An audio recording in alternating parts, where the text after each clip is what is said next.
15वीं गाथा पर अपनी चर्चा चलती है। गाथा महामांगलिक है। गाथा यदि आत्मसात हो जाए तो एक ही क्षण में अनंत भव का अंत हो, ऐसी सामर्थ्य वाली गाथा है।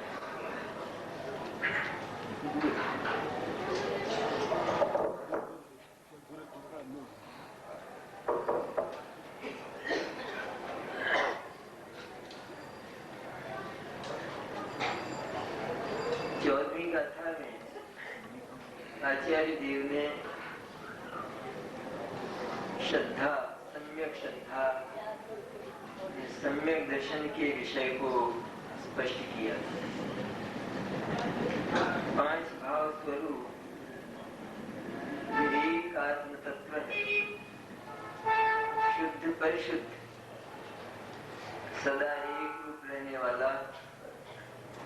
ऐसे आत्म तत्व को जो देखता है, जो अनुभव करता है, जो निर्विकल्प स्वसंवेदन करता है, उसका नाम शुद्धनय है।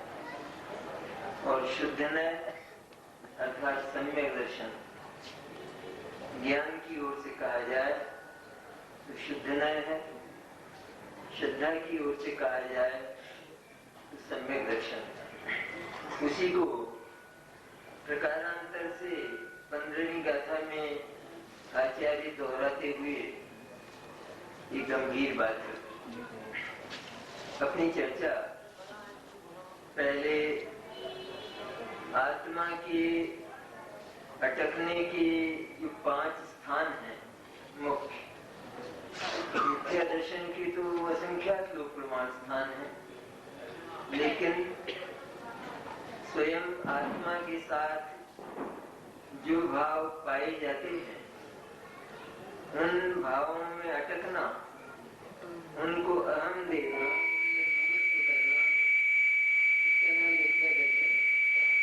उसके 5 प्रकार आचार्य बताते हैं।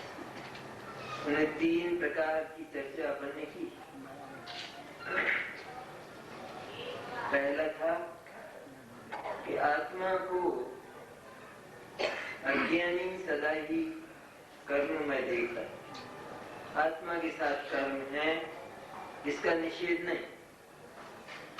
इसका अर्थ भूतार्थ, कर्म आत्मा के साथ हैं, रहे हैं अनादि से, ये रहे हैं, बस इतना भूतार्थ माने है।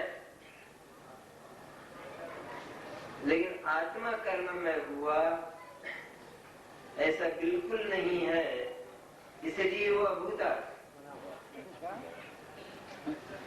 कर्म आत्मा के साथ रहने पर भी कर्म सर्वथा अचेतन है, जड़ है, और अज्ञानी ने आत्मा को सदा कर्म में देखा है। लोक में जैसे होते हैं ना, जो अधिक स्टैंडर्ड वाले पुरुष होते हैं, तो शरीर का जो स्वरूप है वो तो नग्न दिगंबर है। ये तो पक्की है बात। नग्न दिगंबरी पैदा हुई और नग्न दिगंबरी जाते, लेकिन नग्न दिगंबर होते नहीं, हो नहीं पाते हैं। लेकिन लोक में ऐसे पुरुष होते हैं कि जो वस्त्रों से अपना स्टैंडर्ड मानते, शरीर पर अच्छा सूट हो तो अपने आप को उस सूट में अनुभव करते। सूट ना हो तो मैं कुरूप हूं, मैं बदसूरत हूं, मेरी प्रतिष्ठा की हानि हो गई, मेरी इज्जत खराब हो गई, ऐसा अनुभव करता है। जब शरीर और वस्त्र दोनों न्यारे न्यारे एक नहीं, तो भी जैसे लोग के क्या अज्ञानी कर्म में तो स्टैंडर्ड मानते हैं अपना, लेकिन सचमुच शरीर के स्वरूप को न जानकर, शरीर को वस्त्र सहित मानकर अपनी प्रतिष्ठा का अनुभव करने वाले पुरुषों के समान जो अज्ञानी अचेतन कर्मों के साथ रहते हुए आत्मा को कर्ममय अनुभव करता है और शिकायत करता है, क्या करूं, कर्म का उदय है। मिथ्या दर्शन को छोड़ना बहुत चाहता हूं, अज्ञान से मुझे प्रेम नहीं है, लेकिन कर्म का जो उदय है तो मेरा क्या वश चलता है। इसलिए जो कर्म के वशीभूत होकर अर्थात कर्म और आत्मा को एक में अनुभव करता है, ये पहले प्रकार का बद्ध स्पृष्ट नाम का मिथ्या दर्शन है। अबद्ध स्पृष्ट, अबद्ध और अस्पृष्ट कर्म साथ रहने पर भी एक दूसरे को परस्पर छूते नहीं हैं, ऐसा आचार्य ने प्रारंभ में ही संकेत कर दिया। छह द्रव्य एक साथ रहते हैं लेकिन एक दूसरे का स्पर्श नहीं करते। स्पर्श करने में हमको थोड़ा खटक लगती है, स्पर्श करने में क्या झगड़ा है, लेकिन स्पर्श तब कर सकता है जब कोई पदार्थ अपनी सीमा को छोड़े और दूसरे की सीमा में जाए तो स्पर्श कर सकता है। जब अपनी सीमा को नहीं छोड़ता तो दूसरे की सीमा में न जाकर स्पर्श कैसे कर सकेगा। इसलिए स्पर्श करने का निषेध है। तो साथ साथ रहें, साथ साथ रहने के लिए ये तो कुदरती व्यवस्था बताई, क्योंकि कुदरती व्यवस्था भी ऐसी है कि जो लोकाकाश है इसके तो असंख्य प्रदेश हैं और रहने वाले अनंत अनंत हैं। तो एक एक मकान मांगे तो कहां से हिस्से में आएगा। इसलिए रहने की व्यवस्था ऐसी कि एक ही क्षेत्र में, आकाश के एक ही क्षेत्र में छह द्रव्य रहते हैं, लेकिन अपने स्वरूप को कभी छोड़ते नहीं, अपनी सीमा को कभी छोड़ते नहीं। यहाँ तक कि पुद्गल का एक स्कंद जिसमें अनंत परमाणु हैं, वो एक परमाणु दूसरे परमाणु की सीमा में नहीं जाता। हम उसको एक स्कंद कहते हैं। इस शरीर को हम एक शरीर कहते हैं, एक द्रव्य कहते हैं। कहना है नहीं वास्तव में। वास्तव में शरीर को अनंत परमाणुओं की ओर से देखा जाए तो मूर्छा समाप्त हो जाए, ममत्व समाप्त हो जाए। शरीर ही नहीं है, शरीर तो कथन है केवल। शरीर क्या चीज है? शरीर मन अनंत परमाणुओं का इकट्ठा हो जाना, लेकिन अनंत परमाणुओं का इकट्ठा होकर और एक में एक नहीं हो जाना, बल्कि बिल्कुल न्यारे न्यारे एक दूसरे की सीमा से बिल्कुल न्यारा रहना, उसका नाम शरीर। अब शरीर को इस शरीर के रूप में न देखकर, इस बनावट के रूप में न देखकर अगर हम न्यारा न्यारा एक एक परमाणु के रूप में देखें तो आसक्ति होगी, ममत्व होगा या मूर्छा समाप्त हो जाएगी। दूसरी बात आचार्य ने कही कि अज्ञान के कारण आत्मा के साथ कर्म रहे और इस अज्ञान से ही मनुष्य आदि पर्यायों का जन्म हुआ। क्योंकि आत्मा मनुष्य नहीं, देव भी नहीं है, नारकी भी नहीं। इन पर्यायों को आत्मा के साथ देखकर और वह इनमें मूर्छित हुआ और संपूर्ण आत्मा को मनुष्य माना। भूल क्या हुई? मनुष्यत्व है, भले ही वो व्यवहार है लेकिन है, इतनी बात सही है। लेकिन आत्मा संपूर्ण रूप से मनुष्य है, ये झूठ है, ये असत्य है। इसने उस मनुष्य पर्याय को साथ में देखकर आत्मा को संपूर्ण रूप से मनुष्य माना और मनुष्य माना तो समस्त चिंताओं का आक्रमण हुआ, समस्त भय का आक्रमण हुआ। जो ही मनुष्य माना तो चित्त में आया कि किसी दिन मनुष्यत्व समाप्त होगा, मर जाएंगे किसी दिन, और मरण का भय कभी टल नहीं सकता। यदि ये देखता कि इस मनुष्यत्व के वेश में एक अविनाशी अक्षय तत्व शुद्ध चैतन्य पड़ा है, ये यदि इसे दिखाई देता तो कोई चिंता और भय का नाश करने के लिए किसी ज्योतिषी को नहीं बुलाना पड़ता, उससे नहीं पूछना पड़ता। पर मैं तो अक्षय और अनंत हूँ, ऐसी जहाँ ऐसा विश्वास और ऐसा ज्ञान जहाँ जागता तो भय और चिंता सारी समाप्त हो जाती। इसलिए दूसरा ठिकाना मिथ्या दर्शन। शरीर का आत्मा के साथ रहना मिथ्या दर्शन नहीं, कर्म का आत्मा के साथ रहना मिथ्या दर्शन नहीं। लेकिन ज्ञान का काम यह है कि वो देखभाल कर चले क्योंकि समझ वाला है ना क्या। जब समझ वाला है तो उसकी समझ कहाँ खो गई कि चेतन और अचेतन जिनकी सीमाएं न्यारी न्यारी हैं वे एक कैसे हो सकते। इसलिए कर्म आत्मा के साथ रहकर भी आत्मा पर किसी प्रकार का प्रभाव असर कुछ करने में समर्थ ही नहीं है। उसे ये मालूम ही नहीं है आत्मा कौन होता है, उसे स्वयं ये नहीं मालूम कि कर्म कौन होता है, पुद्गल कौन है ये पुद्गल को मालूम नहीं। इसलिए कर्म से आत्मा सदैव बेअसर रहा और आत्मा ने अज्ञान में कर्म का असर मानते हैं ना, असर मानते हैं। कई व्यवसायी नहीं होते कि जो जब जाते हैं अपने दुकान के स्थान पर और वहां प्रथम ही कोई आ जाए, कोई ग्राहक आ जाए, कस्टमर आ जाए और कुछ खरीद कर न ले जाए और दिन भर ऐसा ही बीत जाए सारा का सारा, तो कहता आज किसी मनहूस का मुंह देखा, किसी मनहूस का मुंह देखा इसलिए सब चौपट हो। ऐसे मूर्ख लोग दुनिया में हैं। इसी तरह आत्मा की ये मूर्खता कि जो कर्म आत्मा से सदा ही न्यारा है, पास पास रहने का तो कुदरती विधान है। कहते जब पदार्थ एक दूसरे से सदा भिन्न ही रहता है और एक दूसरे में कभी मिलता ही नहीं है, सीमा को छोड़ता ही नहीं है, तो एक साथ रहने में निषेध क्या है, एक साथ रहने में आपत्ति क्या है। आपत्ति तो तब हो कि जब एक साथ रहकर एक दूसरे की सीमा में प्रविष्ट हो जाए और अतिक्रमण करें, तब निषेध है। और कुदरत का तो ये विधान अटल है और अनंत है कि ऐसा कभी होने वाला नहीं। तीसरे गोल में अपन ने देखा कि हर पदार्थ में षड्गुणी हानि वृद्धि ये पर्याय का धर्म है, ये कोई गुण का और द्रव्य का नहीं। और पर्याय में भी कुछ पर्याय में हानि वृद्धि होती है ऐसा नहीं, पर्याय तो एक अखंड है, लेकिन पर्याय में भी कुछ अंशों की कल्पना की जाती है जिनको अविभाग प्रतिषेध कहिए। वे जड़ और चेतन हर पदार्थ की पर्याय में प्रति समय होती है, उनमें घटाबढ़ी होती रहती है।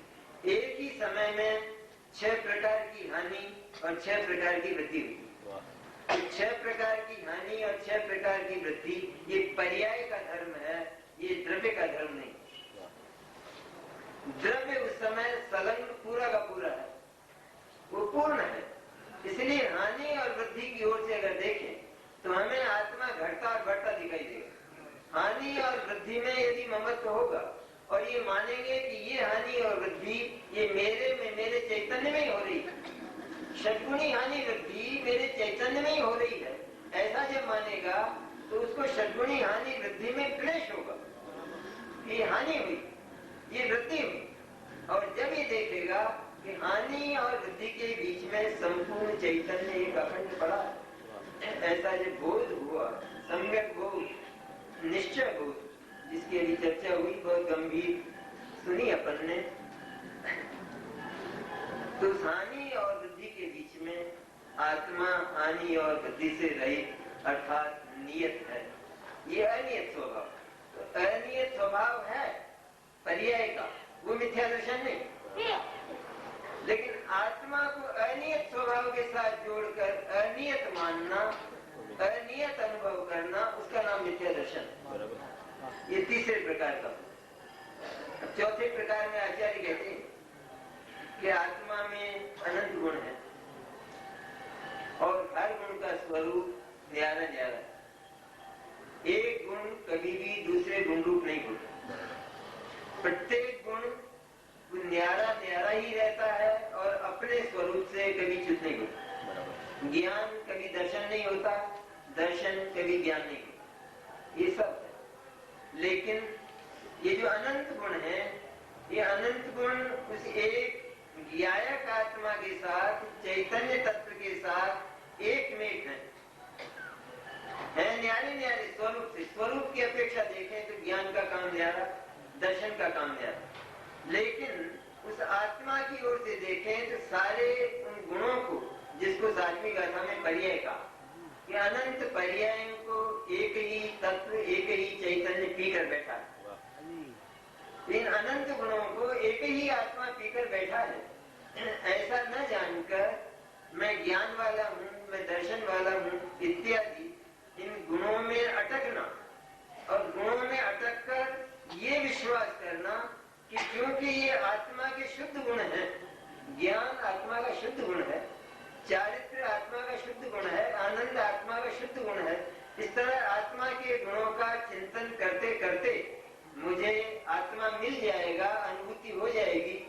इस तरह आत्मा को खंडों में विभाजित करने से अखंड की अनुभूति नहीं होती।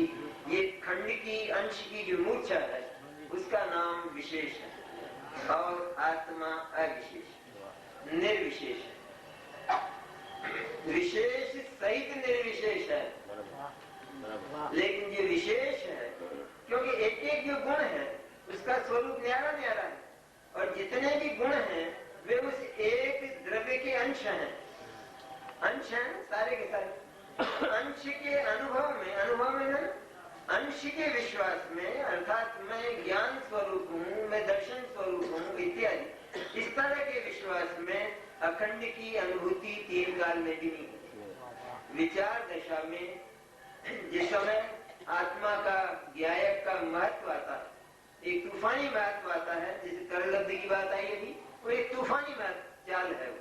उसमें आत्मा की उछलती हुई महिमा, ज्ञान उछलता है, उल्लसित होता है, मन प्रसन्न रहता है, कर्मों से घिरा है, राग द्वेष पड़े, मिथ्या दर्शन अभी पड़ा, ये सब पड़े। ये सब पड़े रहने पर भी ज्ञान को तो ये कला है कि वो इन सबसे न्यारा रहकर अकेले ज्ञायक की ओर झांकता है, अकेले चैतन्य की ओर झांकता है। तो उस चैतन्य की ओर झांकता हुआ जो ज्ञान है वो अनंत गुणात्मक है, वो चैतन्य। पर अनंत गुणात्मक होने पर भी यदि एक गुण को लेकर और उस आत्मा को देखा जाए तो केवल अंश का अनुभव होगा, अंशी निरंश उस अखंड का अनुभव नहीं होगा।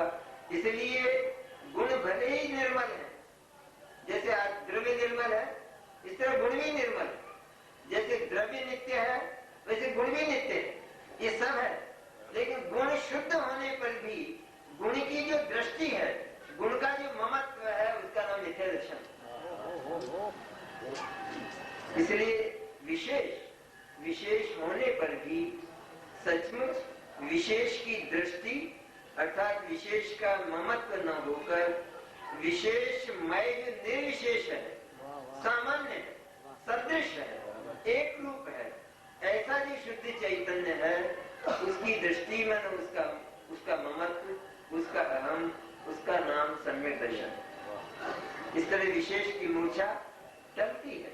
जिस समय कर्णलब्धि में आत्मा का विचार चलता है, गंभीर चिंतन चलता है, तो चिंतन तो गाढ़ा होता जाता है। पहले तरलता रहती है, इसके बाद चिंतन प्रगाढ़ होता जाता है।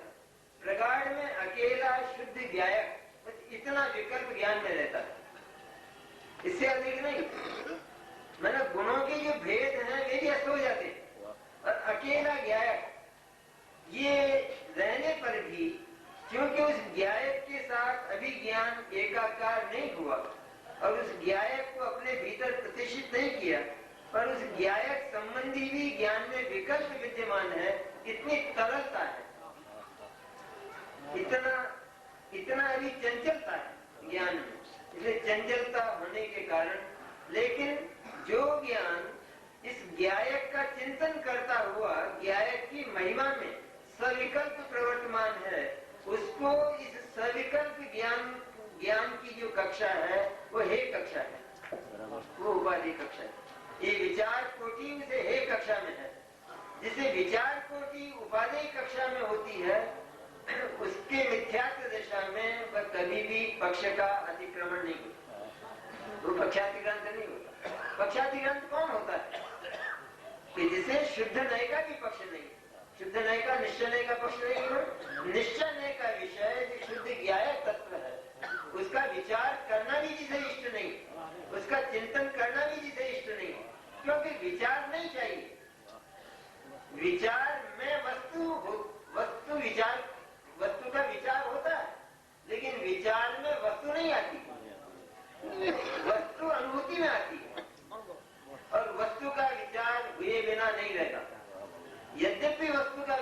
हुए बिना नहीं रहता, लेकिन विचार जिसको हे कोटि में है, जो ये जानता है मुझे विचार नहीं चाहिए, विचार ये चाहिए। विचार जिसके सन्मुख है, विचार जिसके गीत गा रहा है, जिसका यशोगान कर रहा है, वो मुझे चाहिए। वो मिलते ही विचार का अंत हो जाता है। विचार जब तक रहता है तब तक वो नहीं मिलता। इसलिए ये जो सूक्ष्म चिंतन की दशा है करण लब्धि की, वह भी हेय है, उपाधि नहीं। और जो इसमें उलझ गया है उसे तो करण लब्धि होगी नहीं। विचार दशा में जो उलझ गया वो गुण है, मेरे ही गुण है, ज्ञान वाला हूँ, दर्शन वाला हूँ, चारित्र वाला हूँ। इस तरह ज्ञान आत्मा का यशोगान करते करते अनुभूति हो जाएगी कि नहीं होगी? क्यों नहीं होगी? इसलिए नहीं होगी, आत्मा स्वयं कहता है कि नहीं होगी तेरे को अनुभूति, क्योंकि मैं इस तरह का बना हुआ नहीं हूँ जैसा तू विचार कर रहा है। जो तेरा चिंतन है वैसी मेरी रचना नहीं है। मैं अनंत गुणात्मक एक हूँ। अनंत गुणात्मक होने पर भी मैं एक हूँ। अनंत गुण मेरे साथ इस तरह समाहित हैं कि जिस तरह मिश्री से मिठास को अलग नहीं किया जा सकता, उस तरह एक ज्ञायक से अनंत गुणों को अलग नहीं किया जा सकता। इस तरह अनंत गुणात्मक एक जो ज्ञायक शुद्ध चैतन्य है, उसकी दृष्टि, उसका नाम सम्यक दर्शन। और अंश भेद में अटकना वो मिथ्या दर्शन। अंश भेद मिथ्या दर्शन नहीं। गुण है, गुणों की भेद भी है, क्योंकि सबका अलग अलग विभाग है। हर एक गुण का एक गुण दूसरे के विभाग में जाता नहीं, लेकिन सर्वथा न्यारे न्यारे रहते नहीं। ये सब होते हुए भी व्यवस्था ऐसी है वस्तु की, इतना होने पर भी गुण निर्मल होते हैं, लेकिन गुण की जो दृष्टि, गुण का जो ममत्व है, मन जो इस तरह अटक गया है। हम यही करते हैं कि प्रातः काल उठकर क्या करते हैं कि हम आत्मा का चिंतन करते हैं। चिंतन करते हैं, उसमें ये मानते हैं कि आत्मा का चिंतन करते करते ऐसा आनंद आया, ऐसा बोलते हैं। तो चिंतन में आनंद होता ही नहीं, वो तो सविकल्प आनंद है। अभी आई ना बात, सविकल्प आनंद। मैंने वो जैसे भोग का आनंद है वो आनंद नहीं होता, क्योंकि ज्ञायक के सन्मुख है, इसलिए आनंद उस ज्ञायक के चिंतन में होता है, लेकिन वो अतीन्द्रिय नहीं होता। यहाँ तक भी इंद्रिय है, क्योंकि सारा का सारा मानसिक विचार है, मन का विचार है। इसलिए विचार में वस्तु आती नहीं है, और वस्तु के मिल जाने पर विचार गायब हो जाता है। इसलिए विचार में अटकना ये मिथ्यात्व का चौथा रूप है, मिथ्या दर्शन। गुण भेद में अटकना। अब पांचवी बात आचार्य कहते हैं कि आत्मा असंयुक्त है। असंयुक्त है मैंने जो भाव आत्मा के नहीं है, वे भाव भी आत्मा के साथ देखे जाते। स्वयं आत्मा में उत्पन्न होने वाले, आत्मा की पर्याय में उत्पन्न होने वाले वे राग द्वेषादि भाव, मिथ्यात्वादि भाव, वे आत्मा में प्रविष्ट नहीं है, शुद्ध चैतन्य में प्रविष्ट नहीं है, लेकिन शुद्ध चैतन्य के साथ देखे जाते। साथ देखे जाने पर भी जैसे कर्म आत्मा के साथ देखे जाते हैं, उसी तरह मिथ्यात्वादी भाव भी आत्मा के साथ देखे जाते हैं। लेकिन जैसे कर्म आत्मा से भिन्न अत्यंत अचेतन स्वभाव वाला है, इस तरह मिथ्यात्वादी भावों में चेतना नहीं है, मिथ्यात्वादी भावों में चैतन्य नहीं है। मिथ्यात्वादी भाव, राग द्वेषादि भाव में आत्मा का कोई गुणधर्म नहीं। आत्मा का ज्ञान दर्शन चारित्र जैसे होता है कि सब्जी होती है और उस सब्जी में आम है, जैसे तब आम की जो गुठली है वो आम ही कहलाती है, जिसे हम खरीद कर लाते हैं। लेकिन आम को हम चूस लेते हैं रस को, और उसके छिलके और गुठली को फेंक देते हैं। तो आम की गुठली आम कही जाने पर भी सचमुच उसमें आम का कोई तत्व नहीं है, उसमें आम का कोई प्रोटीन नहीं है, कोई विटामिन नहीं। इस तरह मिथ्या दर्शन, अज्ञान, असंयम, राग द्वेष, पाप पुण्य, ये जितने भाव हैं, इस सबका जन्म एकमात्र शुद्ध चैतन्य के अदर्शन के कारण अज्ञान से हुआ। एक ही बात, और ज्यादा लंबाई में नहीं जाना, विस्तार में नहीं। क्यों जन्म हो गया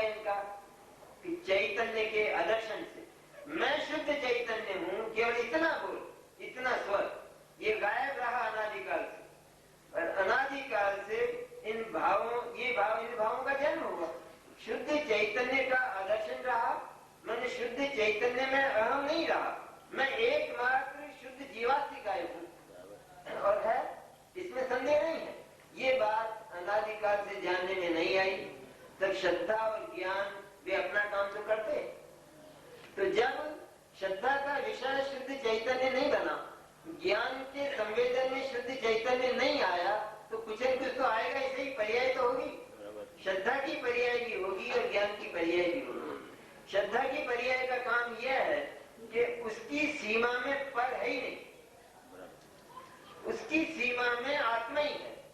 मैंने जो कोई उसका विषय बनता है वही उसका आत्मा, शरीर उसका विषय बनता है तो आत्मा, मैंने उसका जो स्वर है उसमें अहम के सिवाय दूसरा है ही नहीं। श्रद्धा की दुनिया में परिणाम की कोई चीज नहीं है, इसलिए जगत में अनंत है ये विश्व, अनंत है, अनंत अनंत पर्याय, अपनी पर्याय, पर की पर्याय अनंत अनंत है। और श्रद्धा वो सब में अटकती क्रम क्रम से है, लेकिन उस मिथ्या दर्शन की शक्ति इतनी कि वो सारे लोकालोक को अपने भीतर हजम करके बैठा, पकड़ के बैठा। शक्ति इतनी है, चलता क्रम क्रम से, कभी शरीर के प्रति अपनत, कभी राग के प्रति अपनत, कभी मिथ्या दर्शन के प्रति अपनत, कभी सम्यक दर्शन के प्रति। सम्यक दर्शन होगा नहीं, मोक्ष के प्रति अपनत तो है या नहीं है। ये 7 तत्व हैं, तो उन 7 तत्व की श्रद्धा उस निश्चय सम्यक दर्शन तो नहीं है। 7 तत्व की श्रद्धा व्यवहार सम्यक कहा, उसका सीधा अर्थ ये वो सम्यक दर्शन नहीं है, व्यवहार का अर्थ ही है।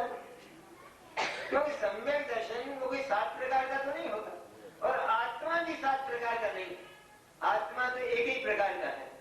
लेकिन आत्मा के साथ पाए जाने वाले जो अन्य भाव हैं कि जो वास्तव में आत्मा नहीं है, लेकिन आत्मा के साथ रहने के कारण आत्मा कहे जाते हैं, उन भावों सहित आत्मा का अनुभव करना वह मिथ्या दर्शन है, उसका नाम अज्ञान। क्योंकि आत्मा 7 प्रकार का कहाँ है, आत्मा तो एक ही प्रकार का सदृश एक रूप रहने वाला अखंड और अक्षर तत्व है, चैतन्य है। एक रूप में कहा जाए शुद्ध चैतन्य, जिसमें किसी की मिलावट नहीं और जिसमें वर्णमन का भी अभाव। अभी तो रहित और सहित की बात आई, अभी तो पहले श्रद्धा की बात करना, तो श्रद्धा कोई सहित की बात करती नहीं, वो तो ज्ञान करेगा, वो डिपार्टमेंट ज्ञान का, वो सारा काम ज्ञान कर लेगा। अगर श्रद्धा ये काम कर ले तो ज्ञान की जरूरत न रहे, क्योंकि श्रद्धा ही ज्ञान बन जाए। श्रद्धा में ज्ञान नहीं है और ज्ञान में श्रद्धा नहीं है। ज्ञान श्रद्धा को जानता है, श्रद्धा ज्ञान को नहीं पहचानती। जो श्रद्धा है उसका डिपार्टमेंट क्या, उसका काम क्या, कि श्रद्धा में ज्ञान नहीं। अरे ज्ञान नहीं तो श्रद्धा कैसे होती होगी, क्योंकि होती ज्ञान पूर्वक है, लेकिन श्रद्धा स्वयं ज्ञान नहीं है। श्रद्धा का स्वर केवल एक अहम, मन में भी ज्ञान आ जाता मेरा, वहां से ज्ञान का प्रारंभ हो जाता अथवा अज्ञान का प्रारंभ हो जाता है, लेकिन श्रद्धा में तो केवल अहम होता है। इसलिए जब शुद्ध चैतन्य शुद्ध जीवात्मिका है, जो सदा से है, अनादि अनंत है, उसकी ओर श्रद्धा नहीं झुकी और उसमें श्रद्धा ने अहम नहीं किया, तो श्रद्धा को अहम तो करना ही करना किसी न किसी, क्योंकि श्रद्धा गुण है और हर गुण की प्रति समय कोई न कोई पर्याय होती है। तो जब जो अपना है वास्तव में और जिसमें अहम करना चाहिए उसमें अहम नहीं हुआ, तो भी श्रद्धा का कोई न कोई दूसरा विषय तो बनेगा ही बनेगा। तो जो कोई उसका विषय बना वही आत्मा, वही मैं, ये उसका स्वर। तो कोई भी उसका विषय बने, यहाँ तक के मोक्ष पर्याय सिद्ध दशा वो भी उसका विषय बने, तो उसका नाम मिथ्या दर्शन। क्योंकि आत्मा आया ना 320 ग्रंथ में आया, मोक्ष होता है लेकिन मोक्ष मेरा नहीं होता, आत्मा का नहीं होता, चैतन्य का मोक्ष नहीं होता। होता है ये ज्ञान का विषय होता है, वो जानने में आता है, बस इतना। बंध होता है ये जानने में आता है, बंध का अभाव होकर मोक्ष होता है इतना जानने में आता है, इतना स्वीकार है। लेकिन आत्मा का मोक्ष नहीं होता, चैतन्य का मोक्ष नहीं होता, मैंने मेरा मोक्ष नहीं होता। मेरा मोक्ष होता है तो मेरा मोक्ष हो जाए तो आत्मा का अभाव हो जाए। क्योंकि मोक्ष वो प्रवाह के रूप में स्थायी पर्याय कही जाने पर भी है तो क्षण भंग। मोक्ष नया पैदा हुआ है, मोक्ष पर्याय नई आई है। मोक्ष पर्याय पहले नहीं थी, पहले बंध रूप दशा थी, संबंध निजर रूप दशा थी। लेकिन मोक्ष पर्याय का नया जन्म हुआ है। जिसका जन्म होता है उसका व्यय होता है, उत्पाद होता है उसका व्यय होता है। और जितना भी पर्याय समुदाय है जिसको छठी गाथा में प्रमत्त और अप्रमत्त में समाहित कर सारा का संपूर्ण पर्याय से, और पर्याय समुदाय वो द्रव्य का अवयव होने पर भी द्रव्य और पर्याय स्वरूप है ना पदार्थ, एक पदार्थ हर पदार्थ द्रव्य और पर्याय स्वरूप होता है। जो द्रव्य है वो नित्य स्थायी है, जो पर्याय है वो अनित्य क्षणभंगुर है और विकारी भी होती है। तो पर्याय क्षणभंगुर होने के कारण यदि श्रद्धा पर्याय को आत्मा मानती है तो हर समय मौत का अनुभव होता है प्रति समय। क्यों? पर्याय जाती है, पर्याय का व्यय होता है, पर्याय का नाश होता है, और उस नाश के साथ जिसने उस पर्याय को आत्मा मान लिया उसे आत्मा के नाश का अनुभव होता है और भयंकर आकुलता होती है। निरोध में क्या तकलीफ है? निरोध में क्या तकलीफ? एक इंद्रिय है, ज्ञान थोड़ा है, और एक श्वास में 18 बार जन्म और मरण करता है। ऐसे सभी नहीं करते, लब्ध पर्याप्त तक की बात कि एक श्वास में 18 बार जन्म और मरण करता है। शरीर वही है, निरोध का जो शरीर है उसकी जो उत्कृष्ट स्थिति बताई वो तो असंख्यात कोड़ा कोड़ी सागर है। वो जो स्कंद होता है वनस्पति का, उस वनस्पति के स्कंद में जिसमें अनंत जीव एक साथ पैदा होते और अनंत जीव एक साथ मरते हैं, और सारे जीवों का वो एक ही शरीर है, वो एक ही स्कंद। उसकी जो स्थिति है वो असंख्यात कोड़ा कोड़ी सागर है। अब इस निरोध के जीव को क्या तकलीफ है कि वो एक समय के लिए इसने वो शरीर छोड़ा और दूसरे समय में वही शरीर प्राप्त कर लिया। इसको तकलीफ क्या होना चाहिए? वही तो प्राप्त कर लिया, हम तो दूसरा भी प्राप्त करते हैं जो निरोध से निकल जाते हैं, लेकिन ये तो वही और अनंत बार प्राप्त करता है। अनंत बार एक क्षण के लिए छोड़ा, अनंत बार उसे ही प्राप्त किया। तकलीफ क्या है? कि तकलीफ यही कि वह जो शरीर है उस शरीर को इसने अपना तो दिया तो इसका विरह कैसे सुहाएगा? उस शरीर को ही जिसने आत्मा माना तो एक क्षण के लिए भी उसका विरह बर्दाश्त नहीं हो सकता, और एक क्षण के लिए भी विरह हुआ तो इसको संपूर्ण आत्मा का विरह अर्थात नाश रखता। ये आकुलता है। वहां कोई दुख देने वाला नहीं नरक की तरह से, लेकिन अनंत कष्ट और अनंत आकुलता है। इसलिए जो दशाएं हैं ये संयोगी दशाएं, संयुक्त का है, ध्यान देने की है बात। संयोग हम पृथ्वी को कहते हैं, जैसे जो कर्म है उसका संयोग अर्थात एक क्षेत्र होगा आत्मा के साथ। लेकिन आचार्य राग द्वेष पाप पुण्य और मिथ्या दर्शन की अवस्थाओं को संयुक्त दशा कहते हैं। संयुक्त में जो आत्मा का अवयव नहीं लेकिन आत्मा के साथ जुड़ा हुआ लगता है, दोनों के बीच में संधि है। अज्ञानी को संधि का पता नहीं चलता, ज्ञानी संधि को खोजकर दोनों को न्यारा न्यारा कर लेता है, करता नहीं है, वो तो न्यारे न्यारे ही है। चैतन्य तत्व और चैतन्य तत्व का विरोध करने वाली मिथ्यात्व की दशा, मिथ्यात्व की दशा वो चैतन्य का नाश नहीं करती और चैतन्य तत्व को मिथ्या दृष्टि नहीं बनाती। तो क्या करती है? मिथ्यात्व क्या करता है? मिथ्यात्व किसको कहते हैं? चैतन्य सत्ता जो अनादि अनंत पवित्र है, पर से बिल्कुल न्यारी और पर्याय मात्र से न्यारी, ऐसी जो चैतन्य सत्ता है उस चैतन्य सत्ता को जिसने जाना नहीं, जिसने देखा नहीं है, जिसने अहम किया नहीं है, उसका नाम मिथ्या दर्शन। तो मिथ्या दर्शन होने पर उस चैतन्य तत्व का, चैतन्य सत्ता का क्या हुआ? कुछ नहीं हुआ। मिथ्या दर्शन के लिए भी आत्मा शुद्ध होना चाहिए, तब मिथ्या दर्शन हो सकता, वरना होगा ही नहीं। मिथ्या दर्शन पैदा ही नहीं होगा ना। अगर आत्मा शुद्ध नहीं है तो मिथ्या दर्शन कैसे पैदा होगा? शुद्ध आत्मा को अशुद्ध अनुभव करना, शुद्ध आत्मा को रागादि सहित अनुभव करना, शुद्ध आत्मा को कर्म सहित अनुभव करना, शुद्ध आत्मा को पर्याय सहित अनुभव करना, इसका नाम मिथ्या दर्शन। पर आत्मा का क्या हुआ? अगर आत्मा ही ना हो तो अनुभव किसका करेगा इसका? इसलिए मिथ्या दर्शन के लिए आत्मा का शुद्ध होना आवश्यक है, वरना मिथ्या दर्शन होगा ही। क्यों? वो अशुद्ध किसको कहेगा? अशुद्ध किसको मानेगा? मिलावट वाला किसको मानेगा? इसलिए जो संयुक्त भाव है, संयुक्त भाव मैंने जुड़े हुए से जो दिखाई देते, ये शरीर है ना, इसमें ये पसीना आता, तो पसीना आता तो है, कहां से निकलता है? इस शरीर में से निकलता है। शरीर में से निकलने पर भी जो पसीना है वो क्या शरीर का कोई विटामिन है? वो कोई शरीर का प्रोटीन है? ये हम उससे प्रीति करते हैं, लेकिन शरीर के साथ रहने पर भी शरीर और पसीना दोनों में एक संधि है। संधि नहीं है, संधि ना हो तो चला कैसे जाएगा? वो तो चला जाता है। ब्लड प्रेशर है, कहाँ होता है? कि ब्लड में होता है, रक्त में होता है, रक्तचाप।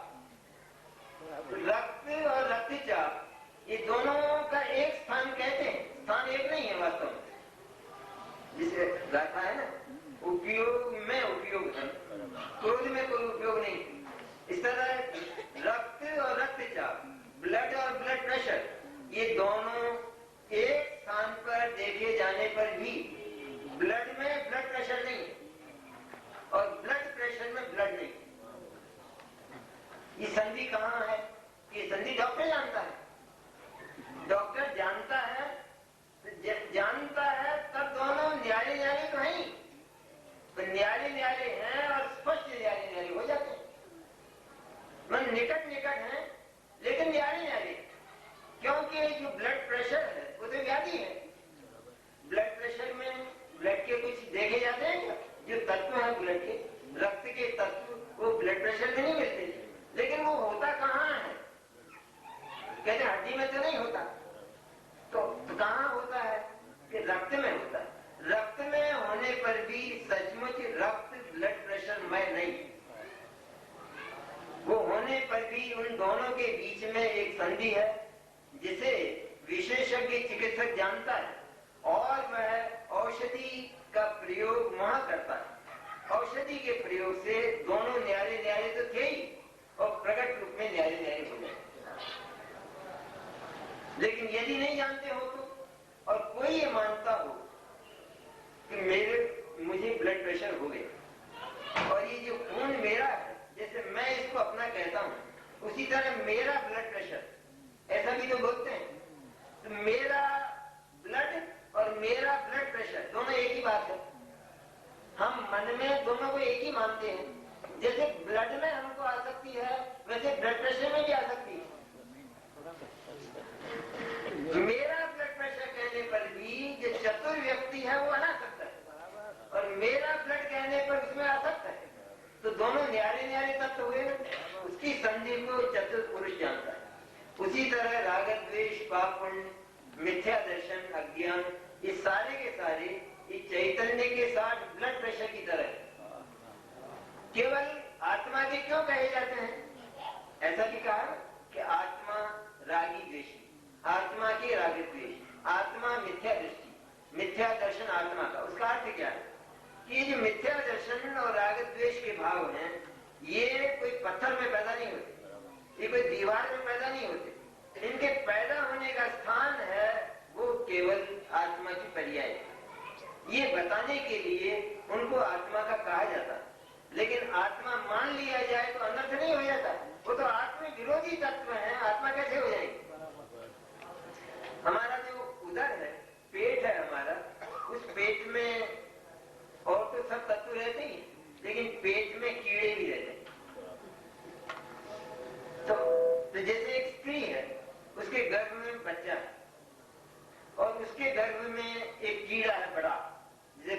कहते हैं वो भी है। तो जिस समय बच्चा पैदा हुआ उसी समय वो पठार भी निकली। कहां से निकली? क्यों? उदर में से निकली। तो जिस समय वो पठार थी पेट में, तो उस समय वो स्त्री ये बोलती थी कि मेरे पेट की पठार ये निकलती नहीं, इसे निकलना चाहिए, ये बहुत तकलीफ देती। और पेट में बच्चा नहीं था, दोनों थे। अब जब निकली तो बच्चे को तो इधर रख लिया और पठार को उधर रख दिया।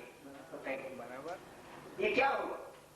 जन्म कहां हुआ? लेकिन कि जैसे बच्चे का जन्म पेट में हुआ उसी तरह पठार का जन्म भी पेट में हुआ, पत्थर में नहीं हुआ। लेकिन जैसे वो बच्चा पैदा हुआ, वो बच्चा तो हमारा है, लेकिन पेट से पैदा होने वाली पठार तो क्या हमारी है?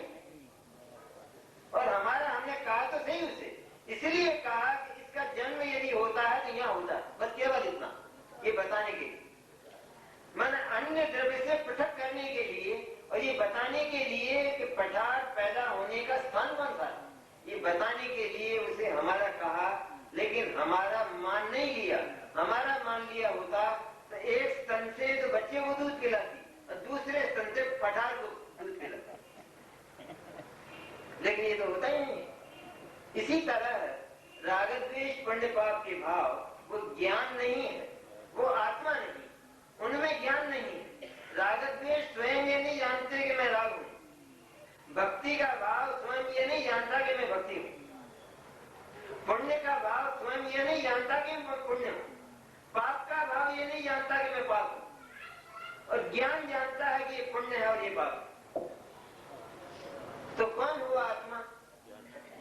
ज्ञान हुआ आत्मा। पुण्य और पाप ये तो पैदा होकर नष्ट हो जाने वाले भाव हैं और सदा के लिए नष्ट हो जाते।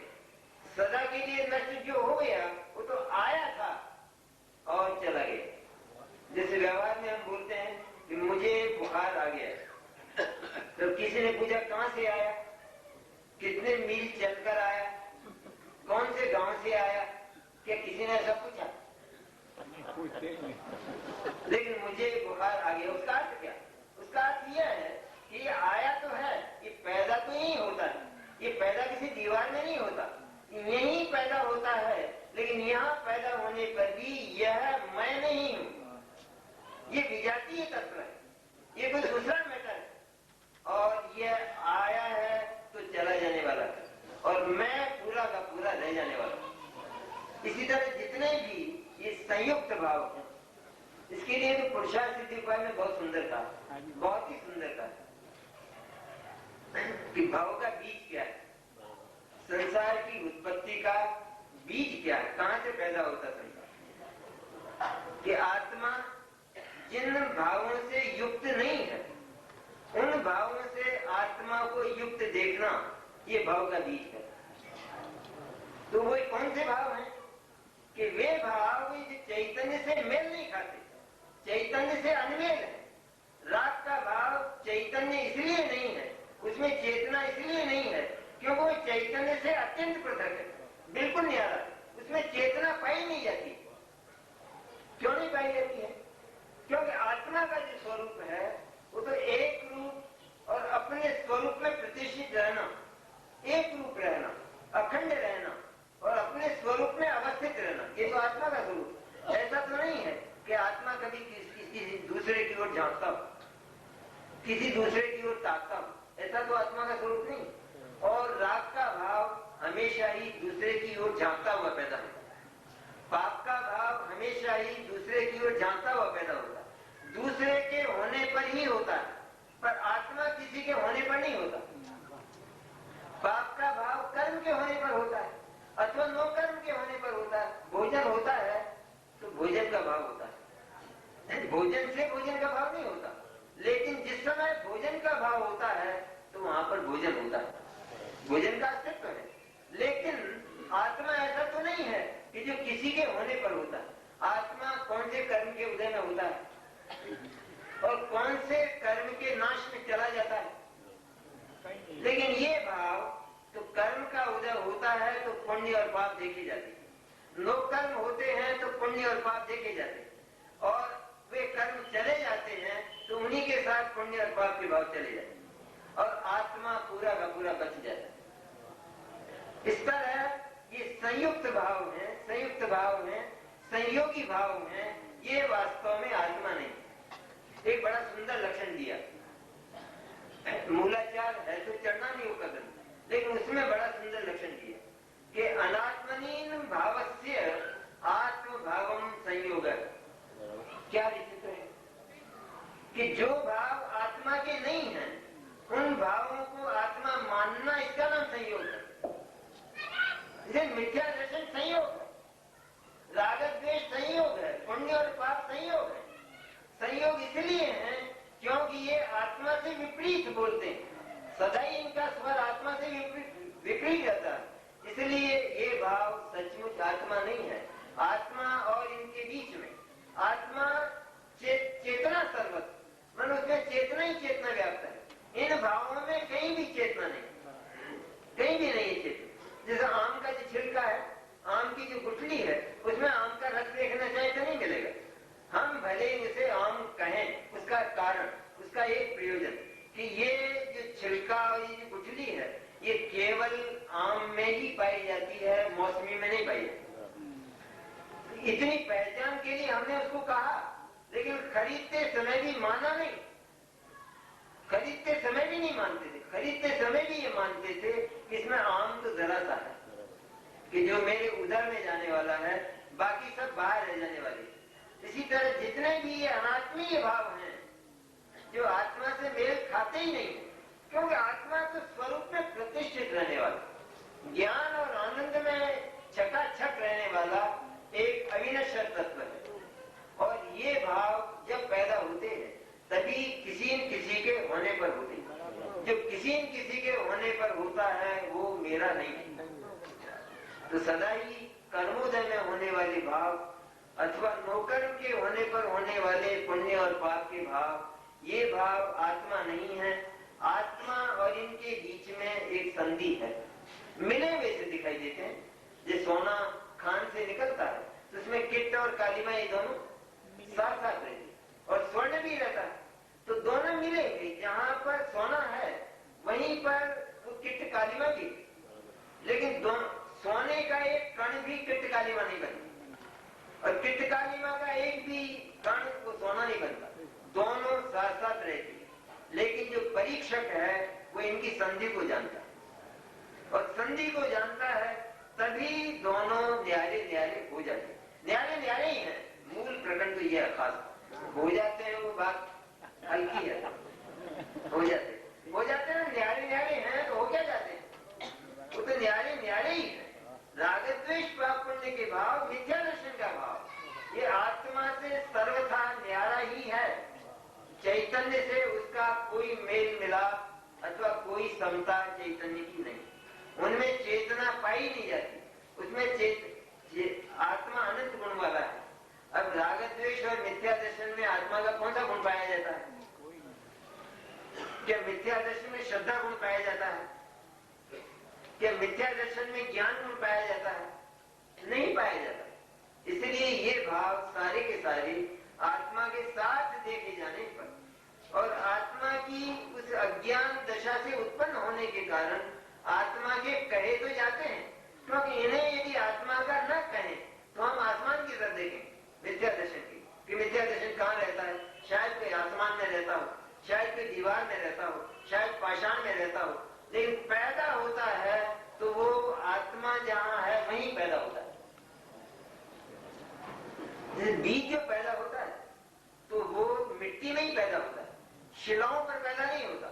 ये बताने के लिए कि बीज मिट्टी में ही पैदा होता है, नरम मिट्टी में, ये बताने के लिए उस बीज, उस खेत को भी उस बीज का कहा जाता है और उस बीज को उस खेत का कहा जाता है। लेकिन सच में देखा जाए तो मिट्टी में और बीज में समता क्या है?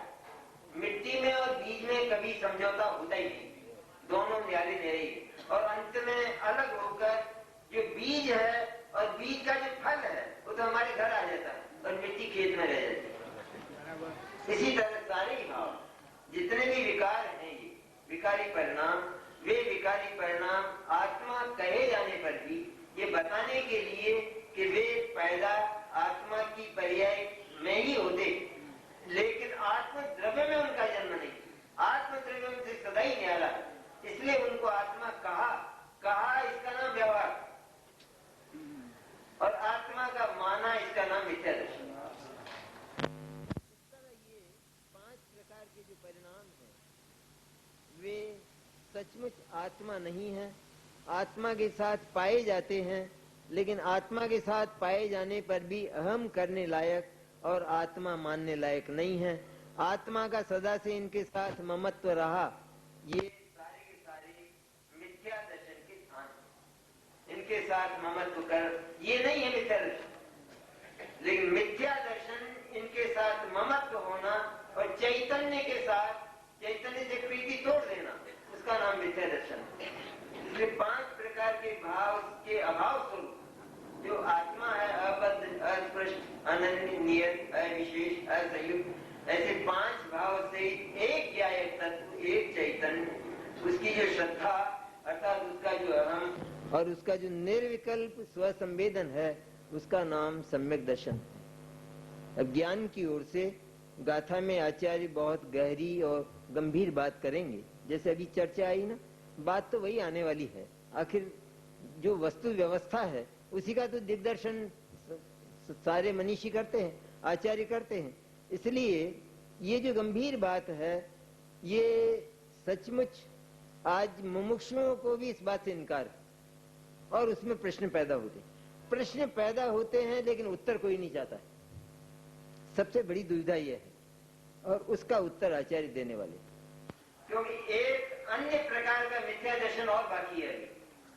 ये 5 प्रकार के तो नहीं सही, लेकिन एक अन्य प्रकार का और है कि जिसको जीव मिथ्या दर्शन मानता ही नहीं, उसको तो सम्यक दर्शन मानता, सम्यक ज्ञान मानता, उसका